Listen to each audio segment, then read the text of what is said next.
It's not uncommon as a teacher to have students who are a bit behind the curve in certain aspects, but 99.99999% of the time they are keen on something.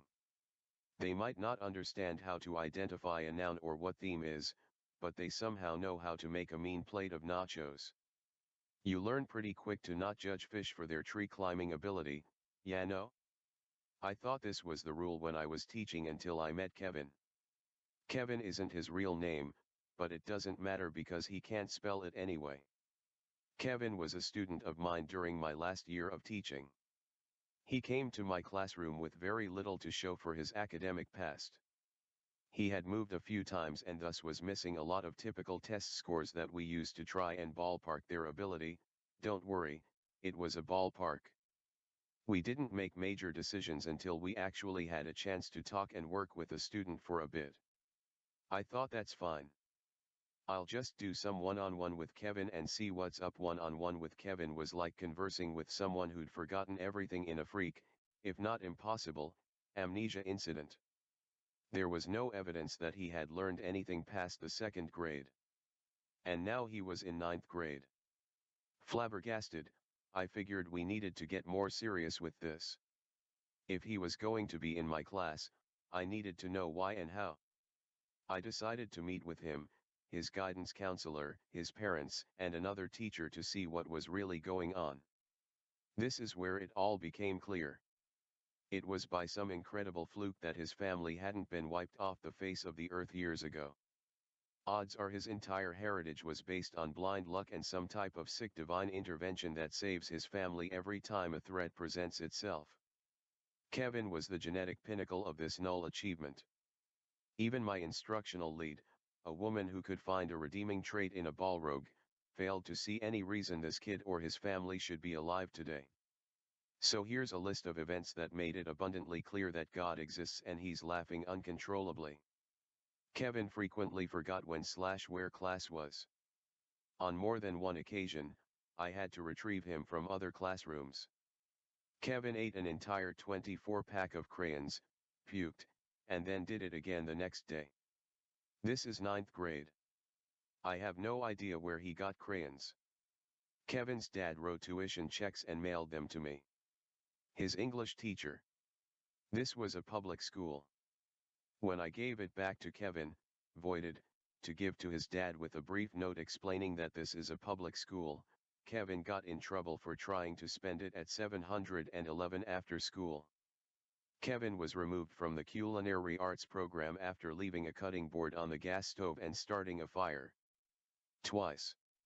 Kevin threw his lunch at the school resource officer and tried to run away. He ran into a door and insisted it wasn't him. Kevin stole my phone during class. I called it. It rang. He denied that it was ringing. Not that it wasn't his, not that he did it. No, he denied that the phone was actually ringing. He tried it 3 times before the end of the year. Kevin called the basketball coach a motherfucking bitch during gym. Basketball tryouts were that afternoon.